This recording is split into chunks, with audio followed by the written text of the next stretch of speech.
Hi, I'm Julie Wright, and welcome to day 13 of Restore the Roar 30 days of praying for our children and our families. Have you ever had a family situation or a family member that you were praying for and that you desperately wanted God to intervene, to help, to save, to restore a situation, to change a person or a situation? Well, I have. I've had many of those, right? Because we love and care about people and we care about our families. However, today I wanted to share an insight when my prayers changed in their nature. I was praying for God to change and intervene with a situation with a family member, and I felt the Holy Spirit convict me. Why was I praying for this person? Yes, I could say, "Oh, because I love them and God, they need you," right?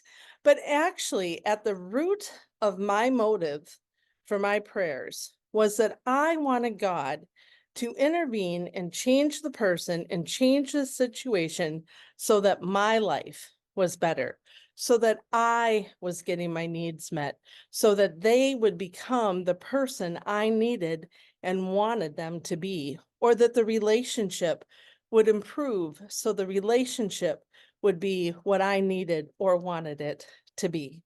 Are you with me? We've all done this, right? And as I realized that I was actually praying for this person more for my own self interests than for God's interests in them. In our verse today, which is coming from 2 Corinthians 5:16 through 20, it talks about this ministry of reconciliation, that we have been made ambassadors for Christ to appeal the people to be reconciled to God. Of course, when they are reconciled to God, often family reconciliation will follow. They may, in fact, become more reconciled to me. But do I pray ultimately, first and foremost, for people to be reconciled to God, for them to experience God, to experience His peace, His love, His joy, His security, His saving, His healing, His contentment for their sake, not for mine? I would challenge you, when I switched my heart and my motive to pray for people for their sake, for their relationship with God, for their joy and their happiness, my prayers changed and I saw immediate effect and I saw immediate movement in the spirit on their behalf as God began to draw them to Himself. So pray with me. Lord Jesus, we love you, we worship you and praise you. And God, I thank you that you have entrusted us with this ministry of reconciliation, that you call us, Lord, to intervene and intercede and appeal to people to be reconciled, God, to you, to come home to your heart, Lord. And when people get into right relationship with you, Lord, by automatic outcome, their relationships with others will begin to be righted as well.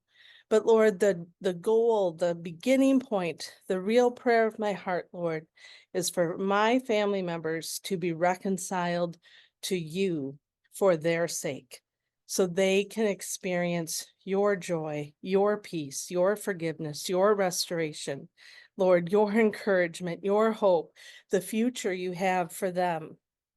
So, God, forgive me for when my prayers have really been only about me, when I pray for others for myself instead of praying for them for their sakes. So, Lord, move on their behalf, pour out your favor and your love in Jesus' name. Amen.